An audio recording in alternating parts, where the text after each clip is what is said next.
out of the back of their car in the wee hours of the morning. This is a class operation. Listen, we do what we have to do to buy watches, sell watches, and, luckily it wasn't that late. It was like maybe 7 o'clock at night. And we were outside the jiu-jitsu studio.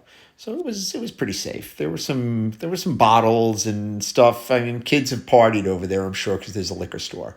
Um, when you're buying and selling watches, okay, a lot of times it is not pretty. Okay, everybody thinks it's this glamorous, glorified occupation. I have a story. I'll tell you a good story. I was with AAK Viper, and I was buying gold at the time. I was doing advertisements in the phone book. That's how long ago this was. It was like 2008, 2009. And I would go and I would buy gold. I would buy watches. I'd buy all kinds of crap all over the place, just meeting up with people when I was living in New Jersey. And it was like midnight or so. And this guy had called me up earlier to sell me a tennis bracelet and a bunch of other gold. And I go with Arthur. He's in the front seat. I'm like, listen, he was over at my house. We were having dinner. And I said, listen, take a ride with me, okay, please.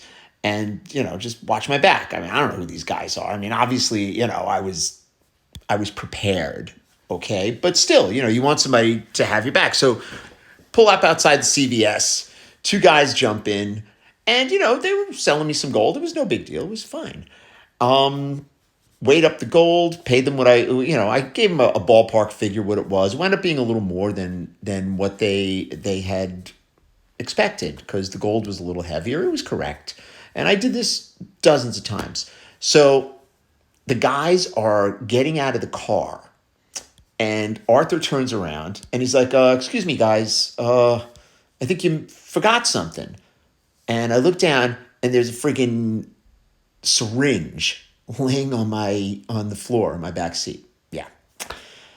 Needless to say, it didn't stop me from doing meetups and stuff like that, but I was a little spooked by that. And I don't get spooked easy. But that's my funny story. I got a lot of these stories. Oh my God. Buckley Stories, Part 1. All right. Have a nice night. See you guys.